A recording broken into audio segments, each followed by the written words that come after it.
अक्सर कई बार ऑफिस की टिफ़िन इस तरह से रखी होती है जो कि कई बार ख़राब भी हो जाती हैं।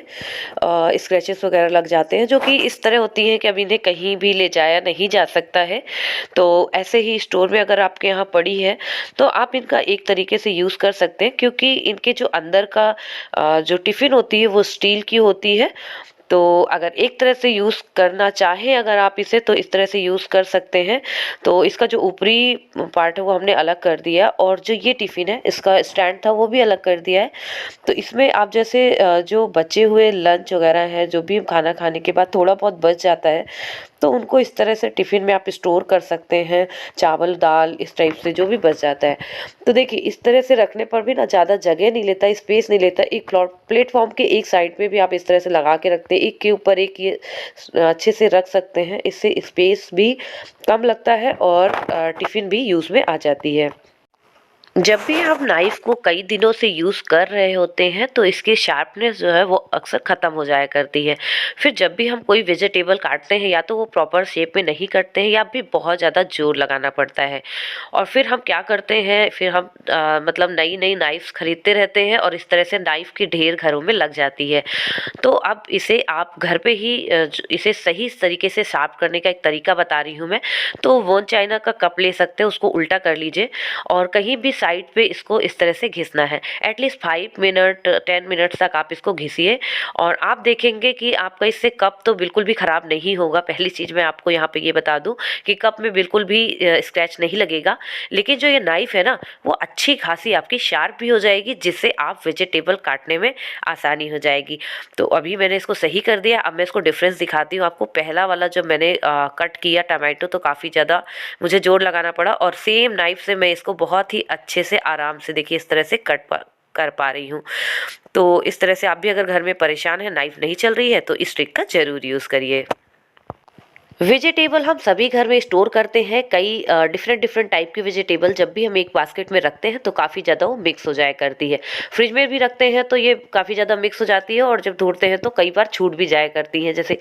तो आप एक काम कर सकते हैं, अपने जो बास्केट है इस तरह से देखिए डोरी से पार्टीशन कर सकते हैं जितने भी चाहें उतने, अगर बड़ी बास्केट है। और इन सब्जियों को, इन वेजिटेबल्स को आप सेपरेट तरीके से रख सकते हैं, जो कि देखने में भी अच्छा लगेगा, और जब भी आपको कोई भी सब्जी की ज़रूरत हो तो आप इसको ईज़िली निकाल भी सकते हैं। अक्सर जब भी हम घर पे खाना बनाते हैं तो हमारा जो काउंटर टॉप है वो हमेशा फुल हो जाता है, चाहे वो सब्जी की कढ़ाई से हो, दूध के गंजे हो या फिर दाल के बर्तन। तो इस तरह से गरम गरम खाने से पूरा जो प्लेटफॉर्म है, काउंटर टॉप है, वो बिल्कुल भरा भरा सा लगता है। तो आपको एक ऐसी रैक अपने किचन में ज़रूर रखनी चाहिए जो कि स्टील की बनी हो, जिस पे आप गरम बर्तन भी रख सकें और अपने डेली की चीज़ें भी रख सकें।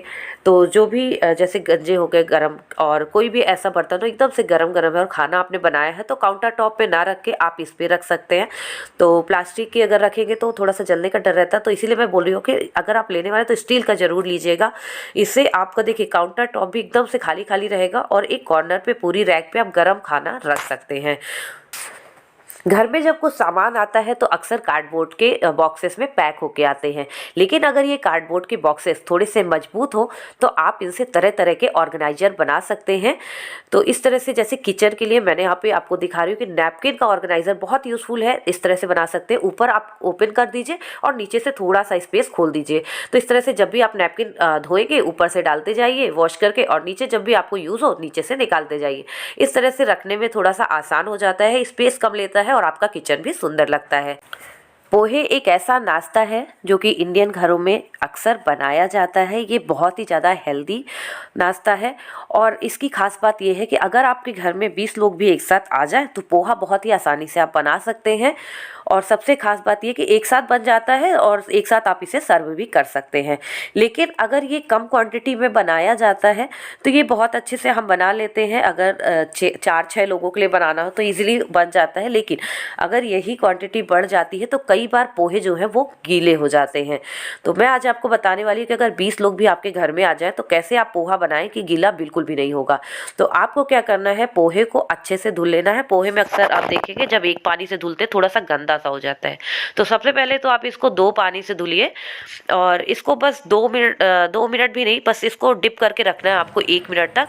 और इसको ड्रेन आउट ज़्यादा नहीं करना है, बस हाथ से थोड़ा थोड़ा सा हिलाना है। और देखिए पानी को भी इसमें रखना है क्वांटिटी, बहुत ज़्यादा ड्रेन नहीं करना है। और इस तरह से हाथ से थोड़ा थोड़ा सा निथार कर आप जो है तो प्लेट पे रखते जाइए। अब इसमें क्या है कि अभी पोहा बिल्कुल से गला नहीं है, पोहा हल्का सा कड़क है, लेकिन हम पानी के साथ उसको निकालते जा रहे हैं। निकालने के बाद जब आप पूरा पोहा एक साथ निकाल लें तो जो एक्स्ट्रा वाटर है वो अच्छे से एब्जॉर्ब हो जाएगा। इसको बस 5 मिनट आपको रखना है, क्योंकि थोड़ा सा पोहा कड़क भी था और पानी के साथ हमने इस पोहे को निकाला था, तो वो जो टाइम है वो बिल्कुल एडजस्ट हो जाएगा और पोहा ना अब बिल्कुल अलग अलग बनेगा। बस 5 मिनट बाद इसमें जो भी आपको मिलाते हैं, जिस भी विधि से बनाते हैं, जैसे धनिया की पत्ती हो गया, नींबू हो गया, शक्कर हो गया, जो भी आप मिलाते हैं मिला के रख दीजिए। और सबके बनाने का तरीका अलग अलग होता है दोस्तों, लेकिन पोहे जब गीले हो जाते हैं ना तो वो खाने में बिल्कुल अच्छे नहीं लगते हैं। तो आप भी अगर पोहे थोड़े भी लगता है आपको, ये बहुत सारी क्वांटिटी में बनाते समय गीला हो जाता है, तो बस इसी विधि को आप करिएगा। पोहे को धोने की यही विधि रखिएगा, फिर आप देखेंगे कि आपके पोहे बनने के बाद बिल्कुल अलग अलग रहेंगे। और इनको जब आप सर्व करेंगे तो इनका आप देखेंगे इनका टेक्सचर भी बहुत अच्छा आएगा।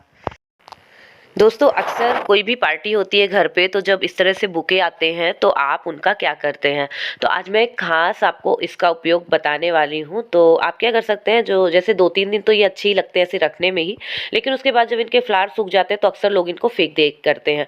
तो आप क्या कर सकते हैं, इनके जो रोजेस हैं उनको आप अलग कर सकते हैं। और थोड़े से जैसे यहाँ पे देखिए कुछ सूखे हैं और कुछ थोड़े से ताजे भी हैं, तो इनको आपको अलग कर लेना है और इसको अच्छे से ड्राई कर लेना है।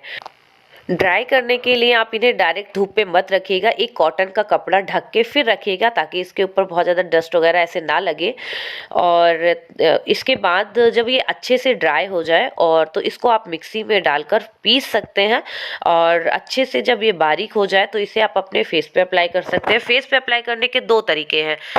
पहला तरीका ये है कि जैसे अगर आप घर पे अपना ऑर्गेनिक फेस पैक खुद बनाते हैं तो आप उसमें मिक्स कर सकते हैं। दूसरा तरीका ये है कि अगर जैसे आप ऑर्गेनिक कोई फेस पैक घर पे नहीं बनाते, नहीं लगाते हैं, तो इसको थोड़ा सा जैसे बेसन है ना उस पे आप मिक्स करके और अपने चेहरे पे अप्लाई करिए। इससे बहुत ही ज़्यादा ब्राइटनिंग आती है चेहरे पे और स्मूथ भी लगता है चेहरा, और जो एंटी एजेस की प्रॉब्लम है ना, झुर्रियाँ आती हैं, वो नहीं आएंगी चेहरे पे। तो इस तरह से जो रोजेस का है वो आप बहुत बेहतरीन इस्तेमाल घर पे कर सकते हैं। दोस्तों आज की इन टिप्स में से आपको सबसे अच्छी टिप्स कौन सी लगी मुझे कमेंट करके ज़रूर बताइएगा। और अगर मेरे चैनल को आप पहली बार देख रहे हैं तो मेरे चैनल को सब्सक्राइब जरूर करिए, ताकि हम लोग ऐसे छोटे छोटे टिप्स से अपने घर को ऑर्गेनाइज कर सके, बिना 1 रुपये खर्च किए। छोटी छोटी चीज़ें जो घर पे यूं ही पड़ी रहती हैं उनका यूज़ भी कर सके। तो चलिए मिलेंगे नेक्स्ट वीडियो में, तब तक के लिए बाय बाय। और बेल आइकॉन जरूर प्रेस कर दीजिएगा दोस्तों, तभी आएगी आपको न्यू वीडियो की नोटिफिकेशन। मिलते हैं नेक्स्ट वीडियो में।